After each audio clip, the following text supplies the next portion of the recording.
All right, we are live with Mounir of Velora, formerly known as Paraswap. He's the founder and also a Swiss Army knife within the company. Welcome, welcome. If you could give us a quick intro before we dive into all the changes and updates, that would be great. Yeah, thank you, Noah, for having me. Yes, we've been known as Paraswap since 2019. Even me, sometimes I pronounce Paraswap instead of Velora. But now it's been already a few months since we rebranded with a few motivations that I can get through. But yeah, I mean, since 2019, I'm founder. I have a technical background as a software engineer. I bootstrapped the protocol in the first year. Then came DeFi Summer, where we fundraised and built a team, and the rest is history. Brilliant. So wait, when you guys started in 2020? 2019. Got it. Sorry, Yeah. I missed that. Because when you said DeFi Summer, when I think DeFi Summer, I think of 2020. And Yes, well, 2019 to 2020, it was just me, just as a bootstrap solo founder. But in 2020, this is where we built the team and like established the protocol and all of that. So yeah, we were live since September 2019. And was your original intention to build the DEX aggregator, or were you just trying to build the DEX at the time? Actually, no. I started with the intent for building a DEX. That was in late 2018. And DEXs were really small at that time. There was only Ether Delta for those who were around at that time. So clunky. Yeah, exactly. Yeah, and Ether Delta was exactly as described, and that was actually the motivation because clunky DEX, like really bad experience, but everyone was using it and they were doing like 30-40 million dollars a day back in the ICO era. And I was like, okay, I know I can do much better than this. And we have a demand, we have a market. So I started digging, but then came Uniswap, Kyber, and others, the Bancor at the time, which led me to pivot in the beginning, not to a DEX aggregator, but into a kind of like a Booking or Expedia type of experience where you have a front end that anyone can use. And I was supposed to compete with the likes of Coinbase and all that stuff, which was a very naive approach. You can think of something like DeFi Llama nowadays, but for retail users, which didn't work at all. But the thing is, the market was so small and I was solo founder, so super flexible, that it took me only a month or two to pivot into what was known later as Paraswap DEX aggregator in now Velora. Brilliant. I have a lot of questions, and I also just have, like I mentioned before we went live, experience with. I've seen Paraswap everywhere, and anyone that uses a DEX, DeFi Llama, it's Llama Swap. You guys can use it if you want, but it oftentimes will route through Paraswap. It's an aggregator of aggregators, if you will. Why did you guys change the name from Paraswap to Velora? Well, a few things. Paraswap is a great name. I still like it. But since late or like mid last year, 2024, we introduced a new product called Delta.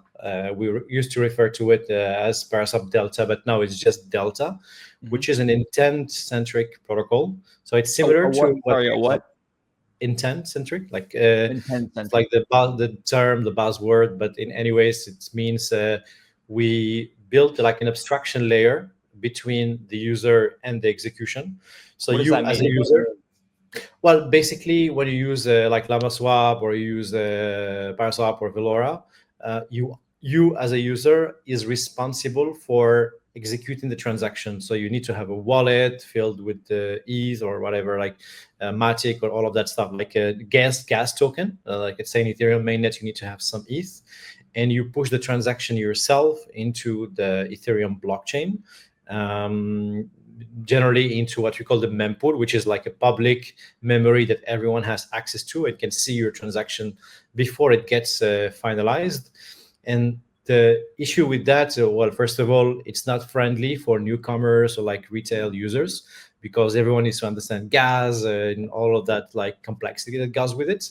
But the other thing is bad execution, because if you are pushing the transaction yourself, as everyone can see the transaction, also what we call front runners can also see your transaction and can just do one transaction to move the price, let you execute, and then like do an opposite trade, which means they make a profit from this spread. Like they just move the price by a little bit, and that's front running. And that's also a bad thing. Well, you can still get around it by using your own RPC, but again, we are getting into complexities that are, like, I would say, normal for advanced users, but this is not the case for the other 99.99% of, I would say, crypto users in general. People just want to push a button and make sure the transaction is safe and secure, and it execute at the best possible conditions. And what we nowadays call intent-centric protocols address this problem. First of all, there's no gas. You just sign the trade. You don't need to have ETH at all. Like if you have, let's say, USDC and you want to buy yet this new fancy token, you don't need ETH at all. You just need USDC, USDT, or any token. And you see a price, you like the price, you just sign with your wallet, and that's all you need to do. Next thing you expect is the other token showing up in your wallet, similar to what you would do in a centralized exchange. Behind the scenes, there is a competition, an auction, where we put in competition multiple actors. We call them agents, others call them solvers, doesn't matter. What matters is they try to bid on your trade, and by bidding, they try to give you a better price than what you were expecting. And the thing is, the execution is also streamlined in a sense that it doesn't use the mempool. It uses private pools. So they send the transaction directly to the builders, to the Ethereum builders, or let's call them miners, as we used to have in the past. But anyways, like the ones who are responsible of putting your transaction on chain. The validators.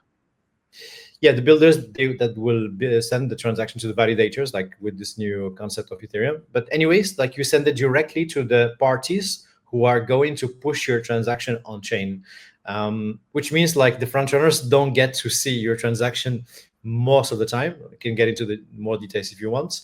But in any ways, your transaction is much more secure in terms of price execution, like getting you the best possible price.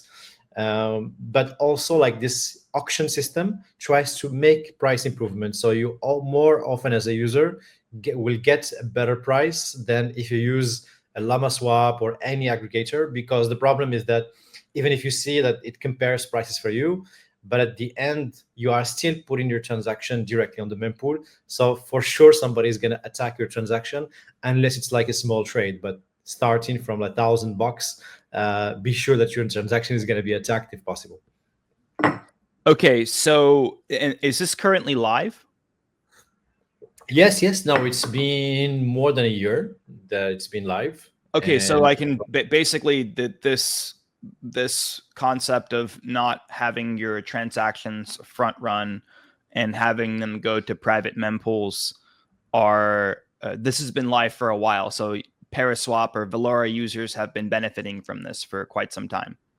Yes. The Delta, I think I can check the numbers, but we should be close to $2 billion in volume, out of the 112 billion in total volume that was processed in lifetime Paraswap and Velora. I understand. And what are some new technical steps that you guys are taking to advance this intent-based architecture? Well, we recently introduced Crosschain. So now you can have your intent-centric base or intent-centric transaction not only on the same chain, but also cross-chain. So you can swap from, let's say, Ethereum to Base or vice versa, and recently to BSC in one click. So you don't need to bridge, and you don't touch any bridge, and your transaction still goes through this safe mempool, or like this private pool. Like the same characteristics we have in Delta, same chain, are extended to cross-chain. We started with Across. We're gonna scale to also more providers, but Across is already very good because they also use this intent architecture that makes the transaction, like the swap, very, very secure, as I described in the beginning. Yeah, when I use Jumper, and Jumper is I believe a white labeled It's a white labeled cross-chain bridge that leverages LiFi. Jumper, yes, it's like a product from the LiFi team. Yeah. Jumper.exchange. Yeah. Across is one of the routes that we often use. They seem to have the lowest slippage and pretty fast bridging times. So when we're using Across, is it routing through Paraswap or Velora?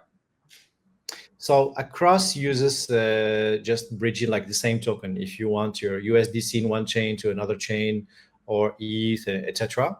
But what we do is swaps. Like you can swap ETH to USDC, right, to Morpho, whatever. Like you can swap different tokens with each other. And the next version of the protocol will select the best possible bridge between codes. Can be Across, can be CCTP, can be something else. And it will find you the best routes, like for token A to B, and B is going to bridge it based also on the best possible bridge. It can be Across, can be a circle, can be any bridge, but also it can take into consideration not just the fee and the price, like the exchange rate between one chain to another, but also the speed. Because sometimes people get very good price in those meta aggregators, like here Jumper, or Bungie. But the problem is, well, it may take 30 minutes or 1 hour to settle. And with Delta, we take the speed into consideration. So multiple dimensions, so we can make the best trade-offs. Of course, developers have this because we are also developer first products. Developers always have those lot of parameters they can control. They can say, I'm fine waiting 1 hour if I can get the best possible price. But many times the end users, they just want to get into Base, or they just want to get into Polygon or something else. Yeah. So they care less about getting this last cent optimization. What they want is to get the job done at the best possible conditions. I see. And I agree. That's as an end user myself, we don't have a lot of time. I want to go from A to B and hopefully get the best price, and hopefully not wait longer than a minute or two. So really, you guys are starting to evolve into. Are you also pulling? So when I go to LlamaSwap, for example, they're pulling from different aggregators, and you guys are one of them. Is that the same thing that's happening on your side, or is your side completely proprietary, and you guys are only leveraging bridges? LlamaSwap, to understand your question well, like this fact of LlamaSwap taking multiple prices and sorting by the best is the same as we do in Delta. Is that the question? Yes, but I'm also curious to know if you guys are leveraging other aggregators, or I see. Okay, yes, indirectly, because we have those agents, or others call them solvers. They can use whatever they want. So they can use their own stack. It can be an internal made aggregator, or they can use third-party aggregators. And we saw some who do that indeed.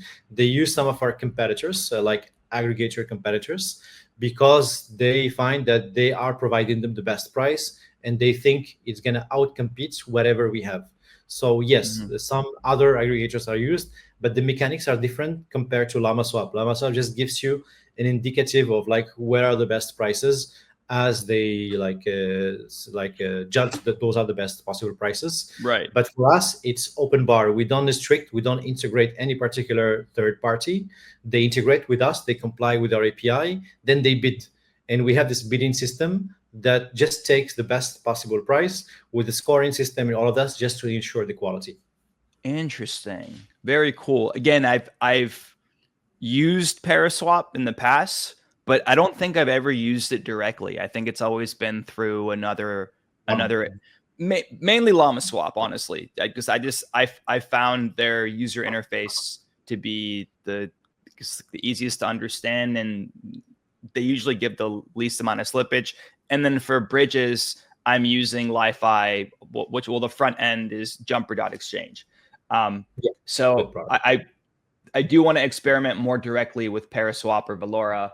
I'm sorry, I'm trying to get used to the new name. The same for me the first day, so don't worry. that would honestly be like if Uniswap just decided to change their name. it's going to take a while to stick. Yes, we were expecting that. Yeah, we're expecting like maybe the first 6 months. It's gonna be hard to like establish the new name and the new brand, but I think it's taking definitely more. I mean, we're not 6 months yet. I think we're like 4 months and a half, and we expect it to take slightly more for like everyone who used to know us at Paraswap to now know us as Velora.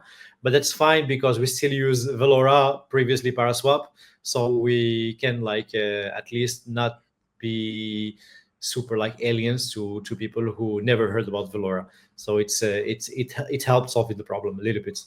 It's a good thing, right? It's a good thing that people can't get used to the new name, because it means that you guys left such a imprint in people's minds, and so many users have utilized your tech.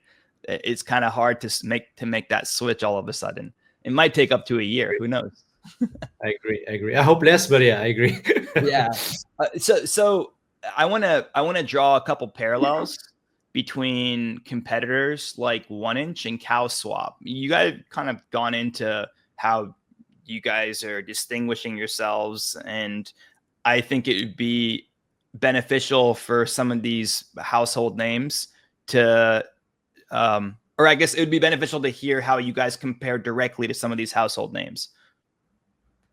Yeah, sure. I think we're more similar to 1inch than CalSwap because we both have two products with a fallback. I don't know if 1inch does that, but for us, like for on a developer point of view, like other dApps, kind of like LlamaSwap or Aave or others, they can use us and we can serve them prices whether through Delta, which is the intent product, or the traditional aggregator with an automatic fallback. And we covered now, I think, more than 10 blockchains. So I think we are kind of similar in that sense. But CalSwap, they only have the intent product, which has its limitations. One of them is like ability to launch in all those chains. And also we were, I think, the first to have full intent cross-chain, which is not the case for CalSwap until recently. But they just did an integration with a third party, I think, with the Bungie, the socket. It's a competitor of LeFi, basically, where they just call their bridge. But for us, we have a lower level integration, which means also in terms of costs, it's much more friendly to the end user. 1inch, they have a cross-chain protocol, but it has also its limitations. It takes some time. It requires the client to stay alive. This is last time I checked. Maybe there were some improvements. But the thing is, it takes a lot of time. But with us, for instance, if you're swapping between L2s, it can literally take through 2 to 3 seconds from going from one token in, let's say, in Optimism to another token in Base. So it's super, super fast. And the design, like the intent design, is very helpful for that. But I would say, yes, more than that, features, some design mechanics like the one I mentioned that can differentiate one protocol from the other. Brilliant. So how do you guys, I mean, you're obviously making innovation after innovation to ensure long-term sustainability. I'm curious to know how you guys are planning to innovate in the coming years.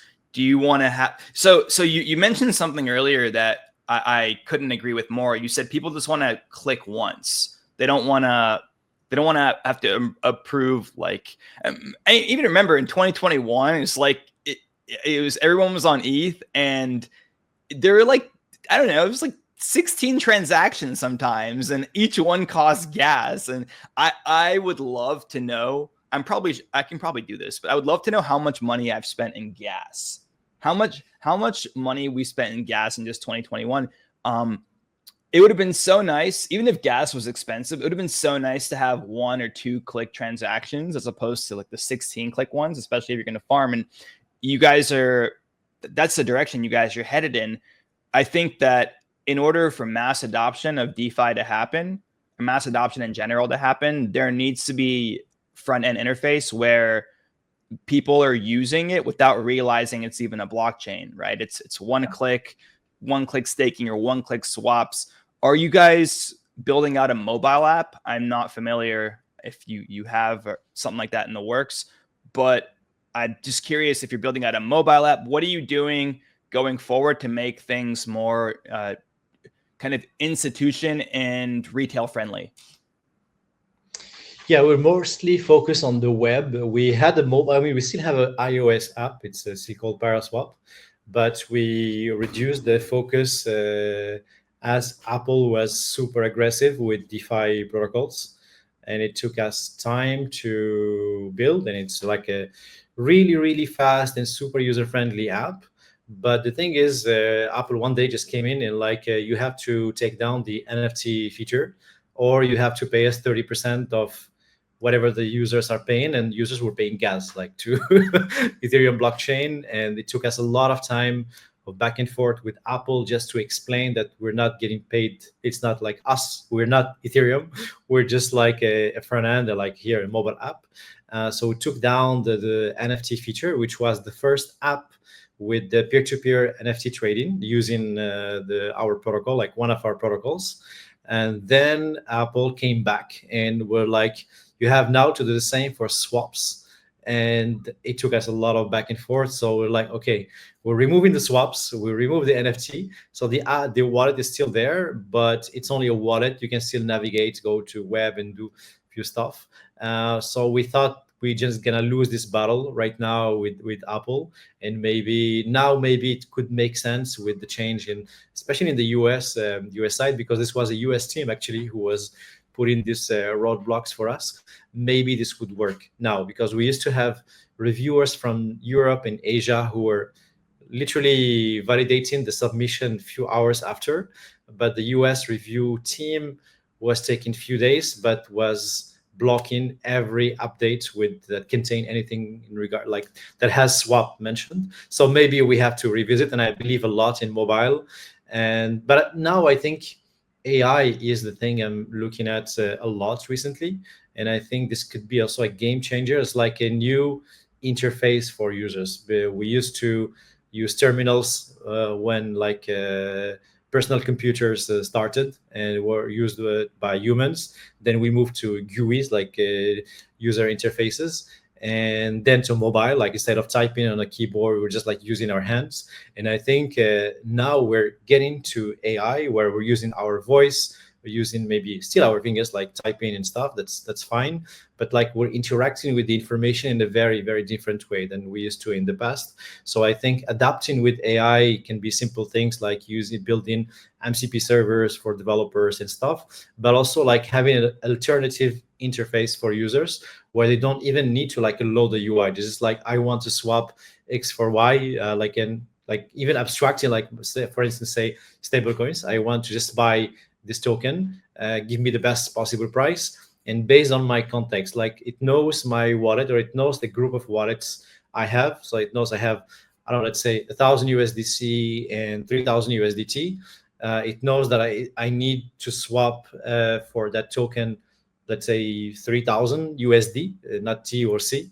And it can automatically build the transaction that can combine both of my tokens and sell 3,000, like 2,000 from here, 1,000 from there, for that new fancy token I'm buying automatically without having me to think twice. I just know I have 4K USD and I want to buy that token because I like it, because it's generating revenue, whatever the reason. And I think this will be the new paradigm shift that we're seeing, and maybe it could replace user interfaces in the future, or at least transform the UX that we are as we are seeing it right now.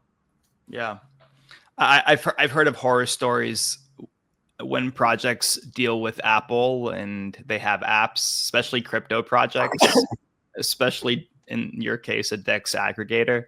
There's a lot of red tape and bureaucracy to fight through, and I can see how it could be a massive headache. I was curious to know, and you have on the Velora website a swap, a limit order tab. What does the OTC tab do? I know OTC is over the counter, but within this context, In that context, it's a peer-to-peer protocol. It's called it has a fancy name called Augustus RFQ. Augustus is our like main smart contract, and this is like RFQ. RFQ is a request for quotes, but anyways, yeah, it's used for, in this context, for peer-to-peer trading. Like you want to sell over the counter to a friend or like a third party, you can go there, set the price, it generates a link, and that link you can send it by any mean, and they can fill the trade within the terms you have set. Wow, I don't think I've seen this before, to be honest. Is this something that other DEX competitors offer? Could this 1inch offer this? Not that I'm aware of. I can check now, but I don't. This is really cool. No, I think this is really cool. I think that there's a lot of utility in just this tab alone. Yeah. Awesome. It's used by some institutions, and for a lot of deals, they people use it sometimes for very, very specific deals. I think we should advertise it more, but yeah, it's something that's very, very useful. It's used also in we have an RFQ protocol, so it's like a DEX. You can see it as a DEX. We call it Augustus RFQ, and we have a network of market makers who are like creating like a pool, each one coming up with their own liquidity, and they are using the same protocol, the same smart contract to settle transactions on chain. It's really interesting. Mounir, before I take the conversation and make it a bit broader, is there anything about Velora that we haven't covered yet, that we haven't touched upon, that you feel important to highlight? I think we started discussing about the rebranding and motivations. We got into the intent and why, like we changed the name is to like align with our direction for product, where we believe that intent trading is the future, and the way we are trading right now is a temporary, or like as a hack for lack of a better infrastructure that we are having right now. Now we have a much better infrastructure than what we used to have in the days of DeFi summer, or like around these days. So that was the motivation why we went for Velora. But we also wanted to add like a nice touch like to the brand, because Paraswap is very functional, it's very straightforward, it does its job. But in my opinion, it was a bit boring, like doesn't have any personality and like any presence. So we added this animal character that makes it like with like a nicer, cooler, and also stronger personality that indicates the value prop we want to like advertise to our users. I think yes, it's something to highlight that we haven't maybe discussed. No, I think it's an important branding pivot, and I do believe that over time, Velora and the animal mascot will. It'll serve as a better branding decision than Paraswap. Even though I love Paraswap, right? Love the name, it's an OG. But I think Velora it's more retail friendly. If that makes sense. Yeah. One thing I didn't ask about, and we can move on, is you guys have a token. I actually didn't realize you guys had a token. Until I was looking into this interview and preparing for it. Tell me about what the token does. I know you have an earn tab as well, and the token launched in 2021 during all the hype, and it's just kind of been flat since. So just kind of tell me your thoughts about, do you guys regret launching a token? Was it the right decision? And then also, how does a token fit into the ecosystem today? I would say regret the timing. It was exactly at the top of the markets. And of course, there were mistakes in the distribution and airdrop and all of that for sure. But yeah, timing wasn't good at all. And now actually we are relaunching the token. Like there will be a new token launched called VLR for Velora. It's already in the preview only in CoinGecko. And just to reflect like this new branding, and to also, because the token is immutable, and now we are introducing changes in tokenomics. So a new token is giving us this flexibility to improve on the tokenomics and all of that. But basically, for currently PSP holders and future VLR holders, you get exposed to the protocol revenue. So for stakers, those who stake, and by staking, you provide liquidity as a staker on a balancer pool. You earn up to 80% of the protocol fees. And it's been going on since early 2023. Wow. And the stakers were every 4 weeks they were claiming ETH, and early this year the revenue was really good, and many stakers were very happy, and we're super happy for them as well. And also other use cases like governance for sure. So we have a very well structured governance with delegates, so stakers can also delegate into delegates, so they can vote for proposals and prepare new proposals. So we have a growth committee that also is responsible for helping along with the core team on growth and marketing and all of that. They're doing really good job in content, and it's just starting out. Like, this is very new.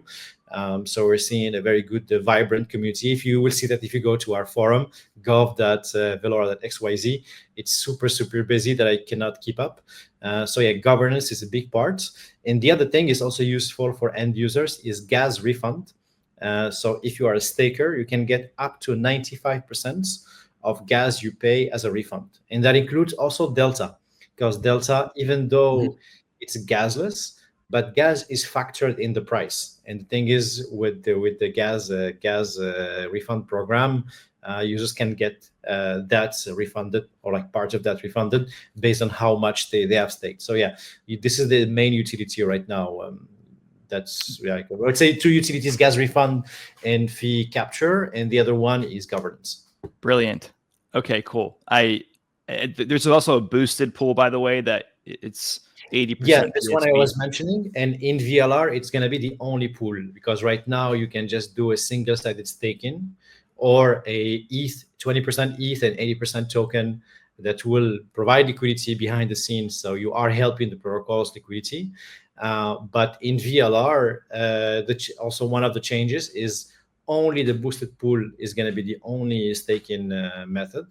And VLR itself will become a governance token, because right now the governance token is the stake tokens. Like, you have to stake in order to vote for proposals or to make proposals. And now the token itself is going to become a governance token.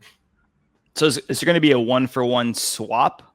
Yes. It's 60, I think 63%, 67% or 63 of the total supply of VLR is going to be 1-to-1 conversion rate from PSP, including Crosschain, because we're launching also on Base. That's a new thing for Velora, for VLR. And users can go from Ethereum to VLR. They can go from their staked token in Ethereum to the staked, automatically staking in Base in one transaction. And that also thanks to Intent and with a partnership with Across. Is there any IL and permanent loss when you're in this pool? Yes, of course. Yeah, of course. It's still 80-20, so maybe IL is a little bit limited, but it's still like, when there is a significant drop in PSP, you will have more PSP, and vice versa. You may have more ETH, more PSP. Yes, there is still a little bit, but yeah, any MM has EL, of course. Understood. And with the Velora token, is other than the 1-to-1 swap, which I think you said 60% is allocated for, was there a private raise? Was there a public round? Are there going to be airdrops? How are those tokens being distributed? So it's the same as PSP. Investors of PSP and token holders are going to be part of this 67% migration. And but yes, there will be new airdrop campaigns, not like those big airdrops for new token launches, but those are campaigns that can be still decent. One of them, like 2 campaigns that we launched already. One 2 months ago, I think, that ended. It was used to be called Road to Velora, but now there is a bankless campaign ongoing right now that people can participate in. Like, it's kind of a quest, and more campaigns are coming in the next few weeks. It's called a bankless campaign? It's in bankless, yes. If you go to bankless, they have an airdrop, a hunter. I can send you the link maybe here. That's They have an airdrop hunter, and you can see it there. I can send you the direct link. It's ongoing right now. Yeah, it's in the first. It's in the first page actually. Yeah, I'd love to check it out. So let's get a bit broader. You're an OG. You've been around for a long time, and you're not just an investor or a KOL. You're a builder. You've built a protocol that millions of people use, and that's no small feat. You just are quite familiar with how Ethereum has been evolving over the last, I would say, at least 6-7 years. I mean, what feelings do you have about Ethereum turning 10, about the virtually zero downtime, about all the attention it's starting to get from companies? We did a space called "Does Ethereum Need a Michael Saylor?" a few months back, and poof, Tom Lee comes out of nowhere and has become a Wall Street advocate for ETH. How do you feel about all this? Yeah, I would say the space is a Darwinian place for sure, and Ethereum did a very nice job adapting, because remember, just a few months ago, the FUD that was happening on Ethereum, on ETH especially, was mind blowing, and to me, I think it was a bit too harsh and unfair. Although we can understand the motivations, like people wanted to see some change, because the thing is, well, ETH wanted to be like kind of a Bitcoin move, with the foundation not being super active beside in tech and research, which made a lot of sense and still makes sense. But the thing is, there was a harsh competition coming, especially from the Solana ecosystem, which is also a very good ecosystem. But the thing is, we didn't have Solana, we didn't have any competition in DeFi summer, like in the previous cycle. On the other cycle, there was just like Bitcoin and Ethereum, like one for like hard money, whatever narrative, and the other one is like for developers, for apps, and all of that. And so the foundation didn't need to be active, didn't need to make any step forward, like any positive steps, or any advertisement, or any efforts besides research and tech, and it got away with that, which is fine. But thing is, the competition is doing the same thing and doing a lot of marketing and a lot of developer, I would say, events, and a lot of things that was ongoing. And thing is, in crypto, I mean, there's one thing you should do is like having your price going up, and that's the thing that was really lacking for ETH. And the moment ETH started going up, and we had Tom Lee's, and we have this thing Robinhood launching on Ethereum L2, and those, like, all those events coming all at once, and we started seeing some positive, I would say, price action. This is where the narrative has shifted, because to me, the changes happened already before. Like, the Ethereum Foundation reacted fairly quickly and introduced some changes. The community weren't satisfied, but all of a sudden, everyone became happy and giving thumbs up to the Ethereum Foundation and the Ethereum space once, like, we started seeing some positive movement, I would say, on the financial side and on the narrative side. So this thing with price, narrative follows the price, is something we experienced very well recently with Ethereum. Yeah, I don't know if you're familiar with Leo Lanza. We did a nice talk about Ethereum and where it's headed. He's a super Ethereum bull. I mean, some of the price targets these guys are making for Ethereum are, I mean, I hold a lot of ETH. I'm want ETH to do well, and I hope they're right. But I'm hearing 80K ETH, 300K ETH in 5 years. It's like, all right, guys, let's break the previous cycle's Satoshi all-time high first before we start to make. But hey, look, I think maybe they see something that a lot of others don't, and the L2 model is starting to make. I mean, to be quite frank with you, the L2 model, I find, got a lot more criticism than it deserved. I think that it made sense to me, but I would hear, I mean, they are technically, I don't want to say they're parasitic. I don't think they give enough back to the L1. But I still think that there's something given back to the L1, right?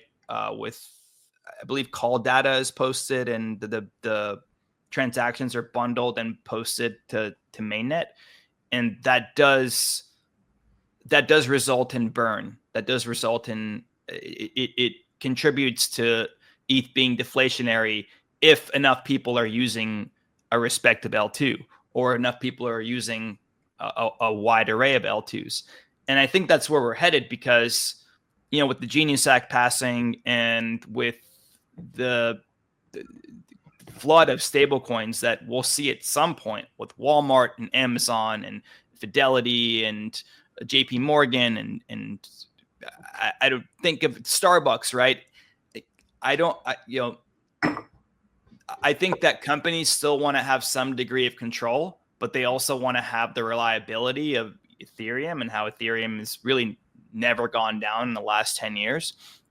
And so I think the L2 model is kind of like VC-backed L2s is actually, it actually works because companies can still have their own kind of semi-siloed ecosystems.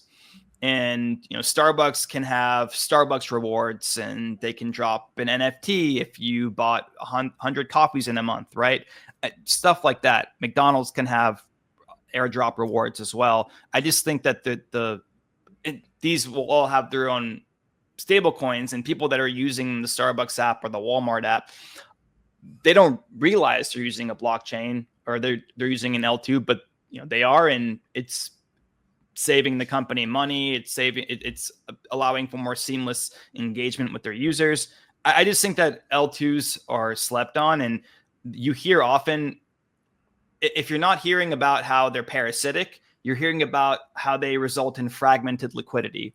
But I think that even that is getting solved. If you think about bridges just 4 years ago in 2021, if you ever used the Harmony bridge or the Ronin bridge or any bridge, you were even getting to BSC. I remember you would bridge funds and then you would just be waiting, sometimes an hour, sometimes 2 hours. And you're wondering, hey, did my money get sucked into some vortex? And today, I mean, look at what bridging is like today. It takes a second and you can go from L2 to L2. And I think that as front-end UI improves and as these technologies become more secure, it's not even going to feel like liquidity is fragmented. You can go from the McDonald's layer 2 to the Amazon layer 2 seamlessly with the click of a button.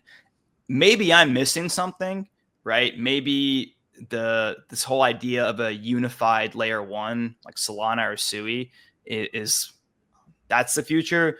But for me, it makes more sense that a company would want to be on a chain that has the track record, but also have their own little ecosystem and have high throughput with that ecosystem because they are centralized, these layer 1s, or excuse me, these layer 2s. What do you think? I went on a little bit of a rant because I just wanted to let you know where my head's at with all this. But what do you think about liquidity fragmentation and how it's being solved? Yeah, for sure. The new generations of bridges address that very well. So liquidity can be fragmented, but with better bridging tech, we are able to unify that liquidity somehow, not the same way as we do on the same chain. Although some very promising developments could be coming in the future, like the OP stack, for instance, chains like Base, Optimism, ThinkLink from Kraken can I would say interrupt in a kind of like same chain, not exactly the same chain, like with the same atomicity and guarantees, but very close. So bridging, I would say, is infrastructure is trying to get as close as possible of like being able to look at that as kind of like the same chain. That's how we call it, the super chain. But in any ways, in my mind, I don't think we see a world with thousands of L2s in the part of people who think that will be only a handful of major L2s and maybe, as you said, some specialized L2s or maybe L3s for companies. It can be, I don't know, McDonald's, Starbucks, doing their own lightweight chain. Centralized, it's fine, but they can have full control of all the parameters. And the thing is, and I don't believe in L1 can scale in the internet level, because look at social media platforms like a Facebook or Instagram. These guys are processing millions of transactions per second. It just defies the laws of physics. The only way they are able to do that is because they control literally the whole infrastructure, and they can do these reads and writes on very, very optimized, specialized hardware and data centers and all of that. This is not the paradigm, or like not the way blockchains work, unless you have a really centralized, maybe I would say L3s, like base built on top of existing L2s, where you can do what you want, but you can still provide users with transparency and guarantees of execution and liquidity and all of those things. So you provide users with the benefits while using the same similar technology, but that you control under the hood. And that's something we don't have with Web2 apps. Like when you're using Amazon or Instagram and all of that, you are just fully trusting a black box. While here, if you're using a Starbucks chain, maybe you have at least some transparency and a big upgraded transparency that you're not getting when you are dealing with the black box, like let's say the Web2 tech you're having right now. So I think, yes, fragmentation of liquidity is real, but since I don't believe we will have way too many L2s, like maybe only handful of ones, and then L3s built on top, I think yes, and with good bridging tech, I think the problem is not as bad as we may think. So in a nutshell, even if you're decentralized, even if you're less decentralized than ETH, just being decentralized will never allow you to have the same throughput as an ecosystem that's completely controlled by that single entity. Yeah, it's impossible. Like, just laws of physics don't allow it. For instance, transferring information like a round trip through Earth, I think it takes, if I'm not mistaken, something like 150 milliseconds. So just block times of less than 150 milliseconds are just not possible. These guys, they like the Web2 tech, they get away because they know how to like fragment their infrastructure, spread it in multiple places across the world. Like if you're dealing like going to Instagram and you are based in the US, well, chances are that you will be using a server close to the US, and the information is going to stay there. Maybe it's going to spread afterwards, but in the blockchain, you want a copy of the information in all nodes in all different parts of the world, which doesn't make sense, and you will not be able to have this information in a single L1 in a block time less than 150 milliseconds, not to like take into consideration the compute time and consensus time and all of that. So yeah, I think it's just not realistic. And I think, why would I need a full idealistic decentralization when I'm using Starbucks and I'm getting points from Starbucks that I can use maybe as trade for like airline miles? Frankly, I trust Starbucks, if I go to Starbucks in the first place, that they don't put poison in my coffee. So I would trust them maybe to give me points and not cheat on my points. It's just that I'm giving me possibilities to like do something else with those points. But I don't think it's a trust issue. It's more of, as you said at the beginning, it's opening the door for more possibilities. I couldn't agree more. So where do you think we go between now and the end of the year if you had to make an Ethereum price prediction? I mean, I would put a hope price, because I've also like allocated in ETH a lot. I have like literally 0 BTC, and that was my bet. Like for anything that is not PSP, was for the last cycle was ETH, just ETH or maybe stable, just for some. You're not alone. Yeah, but no BTC at all. And I started regretting, or like maybe the early stages of regretting my decision early this year. And now I'm happy, like things are changing. So I would hope in ETH, as you said, at least to break, or let's say at least to break the previous USD all-time high, which I think is very achievable if things continue going this way. So I hope at least a 7 to 8K doesn't seem an unrealistic target. But I think then it's a matter of looking at the market cap. I think at 7-8K will be already at $1 trillion, if I'm not mistaken.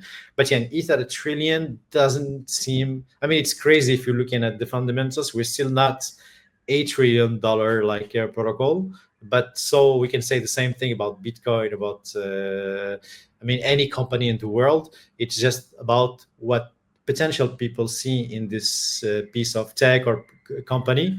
And I think ETH is like the best possible platform we have created so far, in my biased opinion. So I expect a 7-8K maybe by the end of year, and I hope more, of course. Yeah, well, I hope.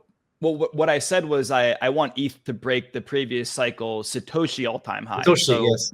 Yeah. I would love to see one ETH at 9 million Satoshis at least, which is it has a way to go still. However, the market is pumping as we speak. The ETH ecosystem specifically is pumping as we speak. So that's cool to see. Look, Mounir, it's been an absolute pleasure chatting with you today, and I hope we were able to cover all the topics that you came in here with, and hope that we would highlight. If again, there's anything else that you want to share with the audience, go ahead and do so now. Otherwise, it's been a blast. Yeah, it was super fun. I would say people can go to velora.xyz or add Velora Dex in X, and they can see everything they want, or they can swap, and they can reach out to our team or our community in the forum. Happy to see everyone going there. Thank you so much, Mounir. Have a great one. Thank you, Noah.